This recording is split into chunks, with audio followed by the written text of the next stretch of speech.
عمرني ما كنت كنظن باللي البحر داك الصداق القديم اللي ربيت الكبده عليه وكبرت وسط الماء ديالو يقدر يغدر بيا غدرة ديال الموت، ويقدر يخبي شي اسرار العقل البشري ما يقدرش يستوعبها ولا يتقبلها.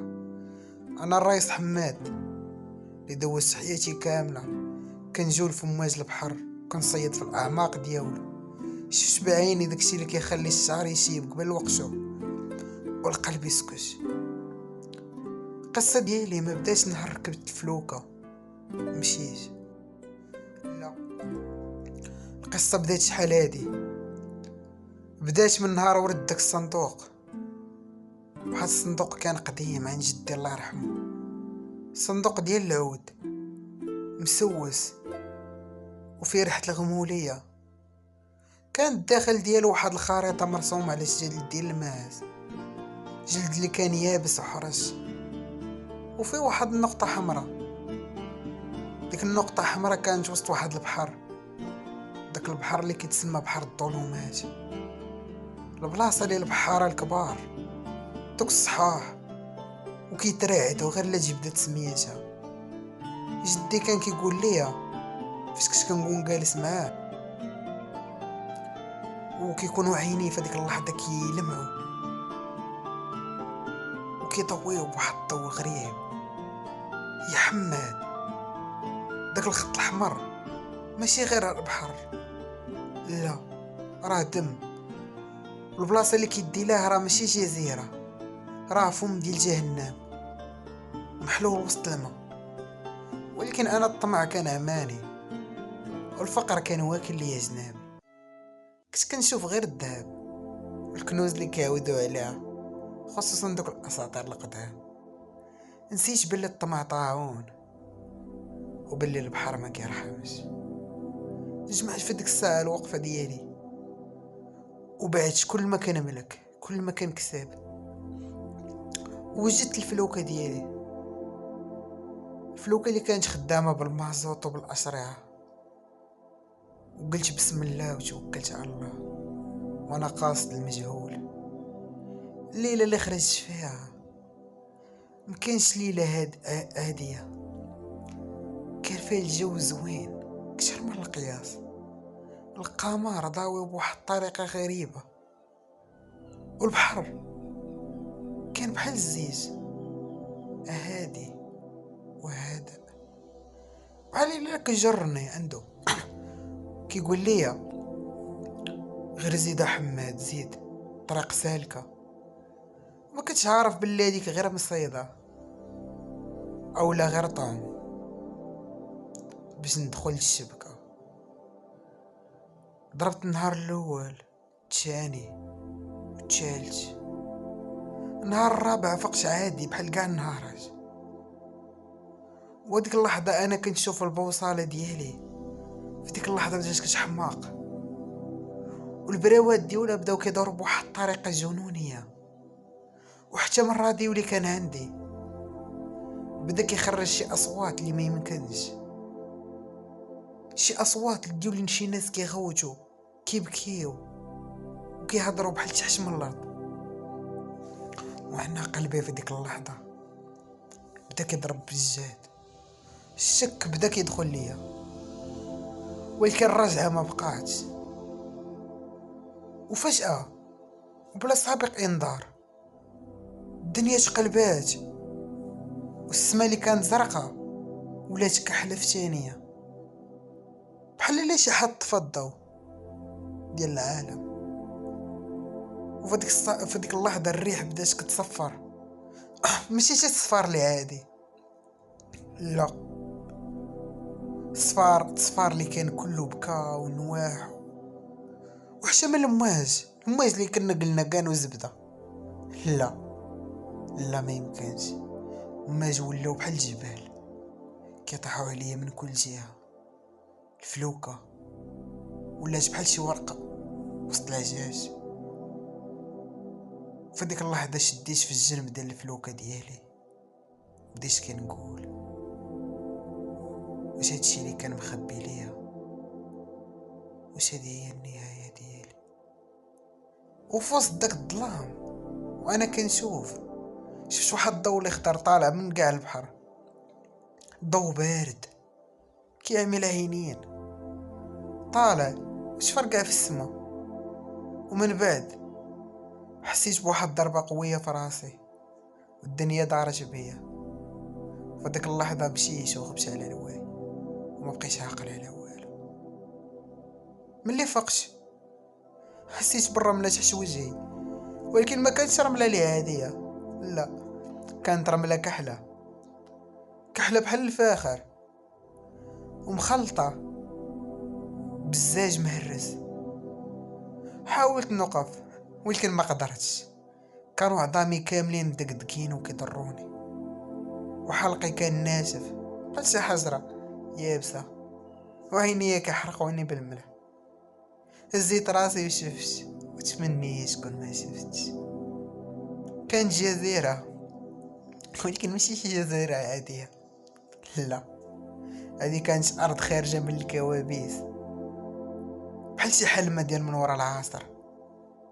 السما فوق منا ما فيهاش الشمس، فيها غير سحاب، ولكن ماشي شي سحاب لي عادي، لا، سحاب ثقيل في اللون الرمادي والموف والشجر. الشجر كان عالي بزاف واصل للسحاب، الجذوع ديالو كلها كانت كحلة وملوية بحال الحنوشة، والوراق ديال هذاك الشجر ما كانتش عادية، كانت كبيرة بزاف وكتقطر منهم واحد المادة اللي لزجة. وهادشي كامل، والاغرب من هادشي هو واحد السكوات اللي ما يمكنش. الصوت ديال الريح ما كاينش، المواج الحس ديالها ما كاينش، طير الحس ديالو ما كاينش، بحال الا الزمان وقف ومات.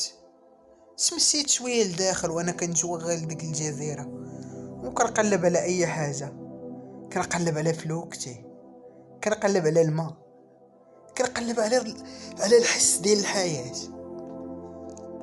لقيت في جنابي البقايا ديال السفن القديمه، السفن اللي من العهد ديال البرتغال، السفن ديال العهد القراصنه، وحتى طيارات من الحرب العالميه. كلهم كانوا مرميين تما، مصدين مهرسين، بحال الا كان كيلعب بهم شي ولد عملاق من دوك العمالقه ولا حد تماك. وبديت كنغوت، واش كاين شي حد هنا، واش كاين شي حد هنا؟ ولكن الصوت ديالي كان كيتصرط في الهواء، وحتى داك الصدى اللي خصو يرجع ما كيرجعش. بقيت كغادي وكنتوغل في ديك الغابه، غابه اللي بالنسبه لي انا غابه ملعونه، والضلال ديالها بداو كيطوالو، وحسيت بديك الغابه كتحرك، والشجر اللي فيها بحال الا كيشوف فيا، والورد اللي فيها كان غريب، كتشبه الوجوه ديال البشر، فيها واحد الالوان اللي غريبه ومغريه، ديك الورده مغريه. ومني قربت لواحد الوحده منهم حسيت بها دارت لعندي، وتخيل لي بلي عندها سنان صغار. تخلعت في هذيك اللحظه ورجعت اللور، وبديت كنقول مع راسي اش كنخربق، واش هادشي غير جوع وعطش؟ حيت ما كليت والو، ما لقيت والو، غالبا غير الجوع والعطش. بديت كنهلوس. هذيك اللحظه كملت طريقي ووصلت لواحد الواد. داك الواد الماء اللي كان فيه كان صافي وكيبان زوين، ومن كثرة العطش اللي كانت فيا طاحت على ركابي وبديت كنشرب. المذاق ديالو كان حلو، تقولوا حلو عادي، شنو فيها؟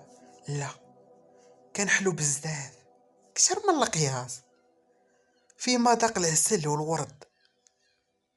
وغير شربته وحسيت بواحد الطاقه غريبه دخلت الجسد ديالي، وداك العيا اللي كان فيا وكنت كنحس بيه مشى.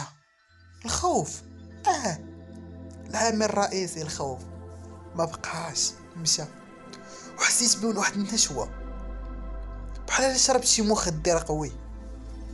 وقفش وانا كنضحك غير بوحدي بحال شي حمق، وبديت كنجري لداخل الجزيره بلا ما نعرف فين غادي.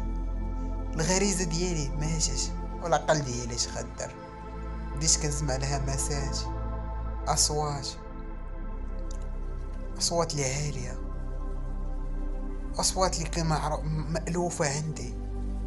صوت ديال الوالد الله يرحمها كتقول لي اجي يا وليدي اجي ترتاح. الصوت ديال صاحبي العربي اللي مات غارق كيقول لي محمد هنا كاين الكنز، هنا كاينه الراحه الابديه. بقيت تابع دوك الاصوات بحال منوم مغناطيسيا حتى خرجت من الغابه وبانت لي المفاجاه الكبرى. مدينه كامله مبنيه بالذهب، ديور، القصور، الاسوار كبيرة بالذهب. دهب ماشي عادي، دهب خالص مرصع بالياقوت والزمرد. الأرضية مفرشة بالمرجان الأحمر، النافوراج كتطلق واحد الماء فضي. وقفت مصدوم، عيني دمعوا بالفرح. قلت صافي يا حماد، ها هو المكتوب جا حتى لعندك، ها هو الفقر مشى بلا رجعة. دخلت المدينة كنجري، كنقيس في الحيوط، كنعض في الذهب باش نتأكد واش حقيقي. كان حقيقي وبارد، عمر جيوبي، عمر الشكورة اللي كانت لاصقة فيا. وليت كنجمع بحال المشتاق. ولكن الغريب المدينة، المدينة كانت خاوية. وهنا غتبدا القصة ديالي. المدينة كانت خاوية، ما فيها حتى روح. الديور كاملين كانوا محلولين، والطوابل محطوط عليهم واحد الماكلة في شي شكال ومازال سخونة، ولكن الناس ما كاينينش. مشيت وانا غادي كنتسركل وسط ديك المدينة، وانا نشوف واحد الساحة في الوسط ديال المدينة. وتماك في هذيك اللحظة لقيت واحد العرش كبير عالي مصنوع من الكريستال، ماشي شي كريستال اللي عادي، كريستال كحل. وجالس فوق منه واحد الهيكل عظمي لابس لباس الملوك وتاج كبير، وكان في يدو شاد واحد الكشاو كبير ومجلد بالجلد. ما عرفتش شنو دفعني، ولكن حسيت بواحد الفضول. قربت من داك العرش وطلعت على الدروج، وبمجرد ما حطيت يدي على داك الكشاب حسيت بالضوء ضربني، وسمعت واحد الصوت مجهد اللي دوا في راسي. وبلا ما يتحرك الفم ديال داك الهيكل، الصوت قال لي مرحبا بالضيف الجديد، الطمع هو الساروت والروح هي الثمن. وفي ديك اللحظة ديك النشوة اللي كانت فيا مشات وتبدلات بواحد الرعب الحقيقي. تلفت باغي نهرب، ولقيت كاع دوك الزناق اللي كانوا والبيبان اللي كانوا كلشي تسد. الذهب اللي في الحيوط كله بدا كيدوب، ولا غير واحد السائل اللي سخون وكيغلي، وبدا كيتحول لوحوش. كانت كائنات ممسوخة مصنوعة من الذهب، داك الذهب اللي دال، والوجوه ديالهم كتشبه الوجوه ديال البشر معذب. فمهم واسعين وعينيهم خاوين. عرفت لحظة بلي هادوك ماشي وحوش عادية، هادوك هما البحارة اللي سبقوني، هادوك هما اللي كلاهم الطمع وشربوا من داك الماء الحلو. ودابا هاد الجزيرة حبساتهم للأبد. غوت بأعلى صوتي يا ربي السلامة، وجبت واحد الموس، داك الموس اللي ما عمرو فارقني. وبديت كنضرب في هادوك الممسوخين اللي كيقربوا ليا، ولكن ملي كضرب فيهم بحال كضرب في الماء كيعاودوا يتجمعوا عاوتاني. في ديك اللحظة فهمت بأن القوة ما غتنفعش، وتفكرت الكلام ديال جدي، الكلام اللي كان كيقولوا لي وهو في آخر قدامه. إلا حصلتي في بحر الظلمات وعينيك شافت العجب، عرف بلي عينك كتكذب عليك. غمض عينيك وشوف بقلبك، حيت القلب هو الوحيد اللي كيشوف الحقيقة. كان صعيب عليا نغمض عيني والوحوش دايرين بيا من كل جهة، ولكن درتها. غمضت عيني وحبست النفس، بديت كنقرا في آيات من القرآن. كنحاول نركز على الصورة الفلوكة ديالي اللي كانت في البحر، على الريحة ديال البحر الحقيقي، ماشي هاد البحر المسحور. وفعلا وبشكل غريب ملي غمضت عيني حسيت بواحد الحرارة ماشي طبيعية. حسيت بالريحة ديال الملح والعرق، الريحة ديال الواقع. في ديك اللحظة حليت عيني وانا نتصدم. المدينة مشات، القصور مشاو، الذهب اللي في جيبي ولا غير حجر وتراب. ولكن الوحوش بقاو، كانوا كائنات حقيقية، عبارة عن قرود كبار ومشوهين. اللحم ديالهم كان مسلوخ وعينيهم حمرين، زين كيجريو عندي وسط من الغابة. هاد المرة ما كانش وهم، إنما كان خطر حقيقي. سمعت الوقفة ديالي ورجليا ولاو خفاف بالخلعة. ضربت واحد السرية اللي ما عمرني سريت بحالها في حياتي، وانا قاصد الشاطئ، قاصد البحر. كنسمعهم كيغوتوا ورايا، الانفاس ديالهم حارة. في ديك اللحظة شفت الفلوكة ديالي، واخا كانت عرسة شوية من الجناب، لكن باقة نقدر نمشي فيها. في ديك اللحظة نقصت في الماء ودفعت الفلوكة ديالي بكل جهدي. دوك الوحوش اللي كانوا تابعيني وصلوا، بداو كيدخلوا في الماء تابعين. واحد منهم هو يشد لي المجداف ديالي، بغى يجرني وانا ضربتو بديك الموس اللي كان عندي وسط عينو. ديك اللحظة طلق واحد الغوتة خايب ورجع اللور، وانا بكثرة الخلعة شعلت الموتور ديال الفلوكة ديالي. في الاول ما بغاش يخدم. في ديك الساعة قلبي وقف، بديت كنجري كنترجى الله، يا ربي مش خيب. جربت المرة الثالثة. في ديك اللحظة سمعت الموتور ديمارا، كانت احسن حاجة غنسمعها في حياتي. دورت الفلوكة ديالي بأقصى سرعة، كسيريت عرفت من داك الجحيم، والمواج كدفعني وكنت سمع الرعد من السما. شفت من ورايا، شفت الجزيرة كتبعد، الضباب بدا كيتجمع عليها. سمعت واحد الصوت قوي جاي من الجزيرة كيقول: غترجع تمشي من المدينة اش قديمة. مديتش في الهضرة، بقيت غادي. البحر هايج، ما عرفت راسي واش غادي للشرق ولا الغرب. المهم هو نبعد. دوزت ايام في البحر، لا ماكلة ولا ما، غير الشتا، حوت خطار. بدات كترجع ليا ديك الهلوسة، وليت كنسمع الاصوات، كنشوف الخيالات في المواج.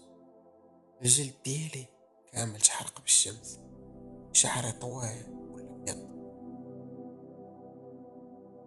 وليت بحال شي واحد، بحال الاشباح صايقين في الوكا.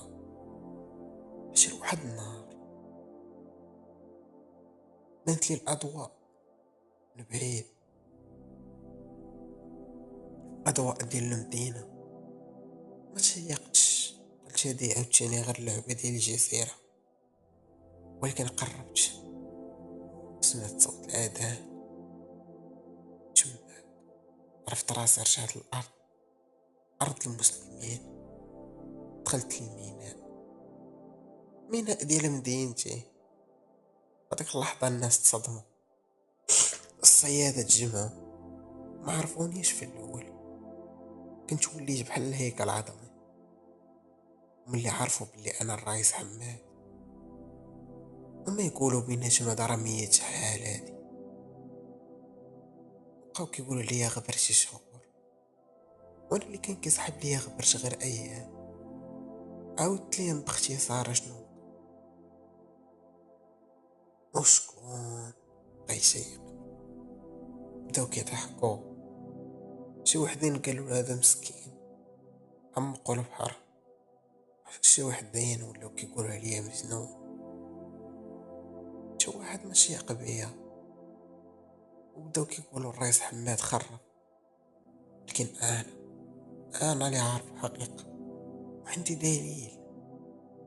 ملي كنكون جالس بوحدي في الليل كندير يدي في جيب وكنجبد واحد الحاجه، ماشي ذهب وماشي ياقوت، كنجبد واحد الحجره، حجره كحله كتبري، جبتها معايا من تما بلا ما نحس.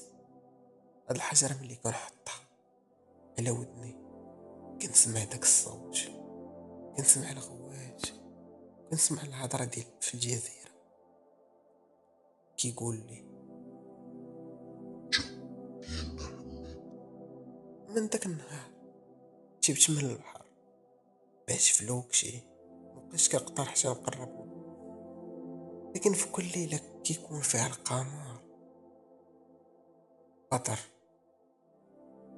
رجلي كتاكلني وقلبي كيتزير، كنحس براسي باغي نمشي، باغي نرجع. هذا هو الهدف الحقيقي، ماشي داكشي اللي شفت في الجزيرة. الهدف هو انك تكون هنا وعقلك وروحك مسجونين في بلاصة اخرى، بلاصة ما كايناش في الخريطة، بلاصة سميتها جزيرة الرمل، داخل ليها مفقود والخارج ليها مولود. لكن ماشي مولود عادي، مولود ميت. الايام دازت والناس في الميناء ولاو يلفوا يشوفوني جالس في القنت ديال القهوة كنشوف في البحر بعينيا الميتين، بحال شي شمشير القديم كيتسنى شي حاجة تما محمرة غتجي. ولكن اللي ما كانوش عارفين هو ان الحرب الحقيقية كتدور لداخل بيني وبين ديك الحجر. ديك الحجرة ما كانتش غير حاجة عادية، كانت راديو مشروع مجال. بالليل ملي كنسمع ملي كنعس كنحطها تحت من المخدة دي، ماشي غير حيت بغيت، ولكن حيت إلا حطيتها بعيد كنسمعها كتبكي شي دري صغير. الصوت كيقطع القلب ويخليك نوض ما تشعر. كوابيس مبقاتش غير كوابيس، ولات واقع. وليت كنفيق الصباح كنلقى الرملة كحلة في الفريج ديالي، كنلقى حوايجي فازقين بالما مالح، وخا انا ناعس في داري وسط مدينتي. الريحة، ديك الريحة ديال العسل المسموم، الورد الميت، ولات لاصقة في نيفي، مبقاش كتبغي تحيد لا صابون لا بالبخور. الجيران بداو يهربوا مني، كيقولوا الدار ديال الرئيس حماد مسكونة. وفعلا كانت مسكونة ماشي بالجنون، ولكن بالذكريات ديال داك العام اللي خليتهم، واللي حالف ما يطلقني. واحد الليلة كانت الشخيطة من السما والبرد كيضرب في السرجان بحال شي واحد باغي يهرسو. كنت جالس مشاعل حيت الشمعة قدامي، اش كان الضوء تقطع في ديك اللحظة. وفجأة سمعت دقان بالباب، دقان تقيل ورزين، ماشي الدقان ديال البرد. في ديك اللحظة قلبي تزير وقلت شكون غيجي عندي في هاد الليل، وبنادم كله ناعس. في ديك اللحظة نضت، هزت الجنوي في يدي، حليت الباب بشوية ولقيت واحد الشاب وجهه مقلوب بالبرد وفازق، وعينين في واحد النظرة اللي كنعرف مزيان، نظرة ديال واحد كيقلب على الحقيقة واخا تكون في لموج. قال لي بالصوت كيترعد: واش نجاوب الرئيس حماد؟ قلت لي: حماد مات شحال، انا غير البقايا ديالو، شكون انت واش باغي؟ قال لي: انا موسى ولد العربي. سمعت سمية العرب، يدي طرخات، والجلو اللي كانت في يدي اللي كانت فيها طاحت. العربي عشيري لي كلا البحر، ولا بالاحرى كلاتو لي. دخلت الدري عطيتو فوطة ورس كنت رعد. الدري كان نسخة من باه، نفس الأنف نفس العينين. جبت من جيبو في ديك اللحظة واحد الكتاب قاع بطاه وقال لي: هذا كان في الصندوق هنا مليون في النهار، السيمانة اللي فاتت لقينا فيه الجورنال ديال الوالد. صدمت. كيفاش الجورنال ديال واحد مات سنين هادي رجع دابا؟ حليت الكتاب وفعلا الخط ديال الحرب، واخر سطر مكتوب فيه بتاريخ ما كانش في الكالندري ديالنا، كان مكتوب: حماد هرب ولكن خلى الباب محلول، والجزيرة غتجي لعندكم إلا ما رجعش يصدو. هذيك اللحظة تجمدت في بلاصتي، باب محلول. وتفكرت فاش هربت بالفلوكة، تفكرت بلي ما قريت حتى تعويذة، ما درتش حتى حاجة باش نقطع الصلة، غير هربت بحال الجبال. وموسى في هذيك اللحظة كمل هضرتو وقال لي: عمي حماد، الناس في الميناء كيمرضوا بمرض غريب، شي وحدين ولاو كيشوفوا شي حوايج ما كايناش، والصيادة كيلقاو الحوت غريب في الشبكة ديالهم، حوت عيني حمرين ولحمهم مسموم. اللعنة بدات كترجع، بدات كتخرج من البحر. عرفت ديك الساعة بلي داكشي اللي كتخايف منه وقع. الجزيرة مبقاش كتسنى، الجزيرة بدات كتمد جدولتها باش توصل للأرض.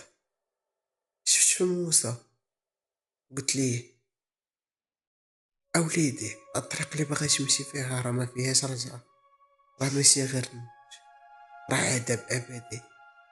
وديك اللحظة جاوبني بواحد الهزيمة خلتني نحشم من راسي، ويقول لي: أنا باغي نلقى الوالد، وعلى الأقل نعرف قبرو، وبغا نوقف هادشي قبل ما ياكلنا كاملين. عندي فلوكة وعندي سلاح، وناقصني غير الرئيس اللي يعرف الطريق. سكت شحال، ويدي مشيت لجيبي حجر الكحلة، جبدتها وحطيتها فوق الطابلة. الحجرة بدات كتبري بضو خافت. ملي قرب منها موسى بحال الا عرفات دمو، عرفاش باللي هو ولد من واحد من الضحايا ديالها. نهات تنهيدة طويلة وقلت: وجد راسك موسى، قدام على فجر نتحركو، ولكن هاد المرة مغاديش نمشيو طامعين في الباب، غادي نمشيو باش نحرقو داك العالم ولا نتحرقو معاه. الغد ليه في الصباح بكري الدنيا كانت مبقى مظلمة، مشينا للميناء وتسللنا بحال الشفار. فلوكة ديال موسى كانت سميتها الأمل، سمية زوينة للرحلة وفيها احتئام. ديت معايا الملح، بزاف ديال الملح، حيت تفكرت باللي الماء الحلو هو اللي كان سحرني. يمكن الملح هو الدوا ديالو. وديت معايا مصحف وشي قراعة ديال الزيت قطران. تحركنا وخليت مدينتي مورا داري المرة الثانية، وهاد المرة ما كانش الخوف، كان الغضب على راسي. حليت باب جهنم، والغضب على الجزيرة. هديت مني أغلى ناس، غرفتنا الماء الإقليمي ديالنا. البحر تبدل عاوتاني، ولكن هاد المرة ما تسناش حتى نوصلو. المواج بدات كضربنا من دابا. كيطلع واحد الحوت كبير كحل مشو وشابعنا، كيضرب في القاع ديال الفلوكة. موسى كان شاد الضفة ديال الوجه ديال الضفة ديال المركب، وجهه صفر ولكن ما طلقش. وانا واقف قدام شاد الحجرة في يدي، كنستعملها كبوصلة. فين ما سخنت الحجرة كنقول لموسى يدور لداك الاتجاه. كنا غاديين لفم الغول برجلينا. كل ما قربنا كل ما الطباب كيزيان كيكشاف، الأصوات كترجع. ولكن هاد المرة الأصوات كانت كتهدد، مبقاش كتغري ولا شي حاجة. الصوت كيقول رجعتي يا عم الخائن، جبتي لينا روح جديدة. الصوت آخر كيضحك واحد الضحكة هستيرية. موسى اجي عند بوك، اجي نعنقك. في ديك اللحظة موسى بدا كيبكي، هو الصياد كيقول بابا واش بصح هادشي؟ غوتت عليه. ستوتنيك يا موسى، ما تسمعش لينا، دوك غير شياطين لابسين اصوات حبابنا. بديت كنرش الملح في جناب الفلوكة، ونقرب الصوت عالي. الضباب في ديك اللحظة بدا كيتفتح، بانت الجزيرة عاوتاني، ولكن ما بقاش كيف خليتها.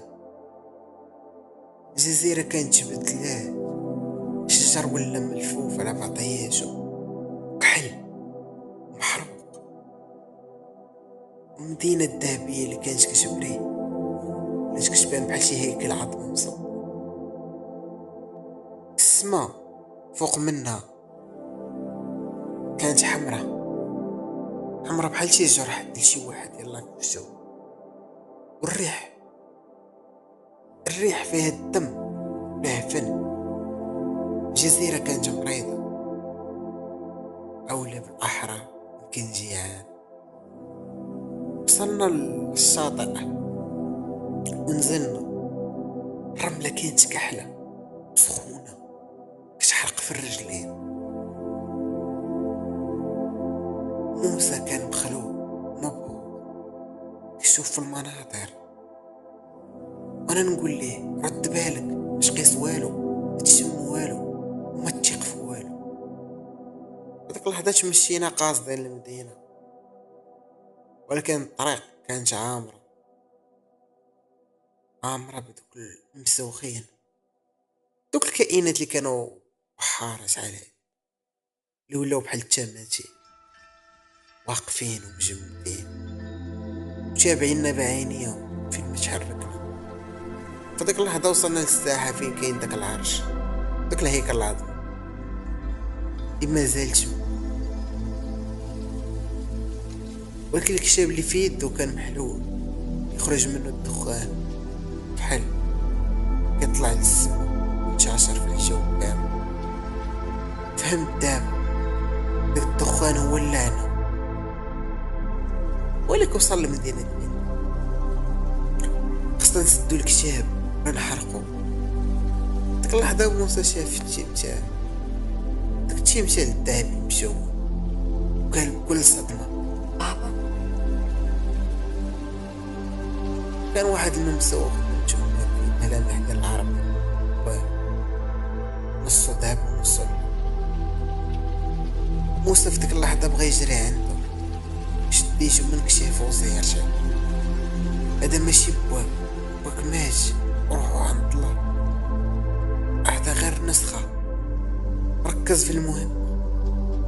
طلعنا للدروج ديال العرش، كل خطوة كانت كتقال. عليلة الجاذبية كتجرنا لتحت. ملي قربت للكتاب الهيكل العظمي يتحرك، دور راسو لجهتي هو يحرك الفك ديالو. سمع الصوت كيخلع.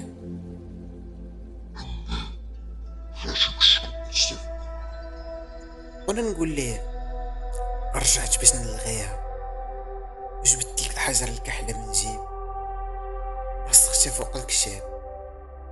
الحجرة بدات كتغوش والكتاب بدا كيتحرق.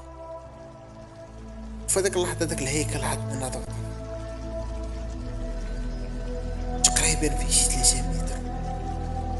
وهز يدو بغا يضربني.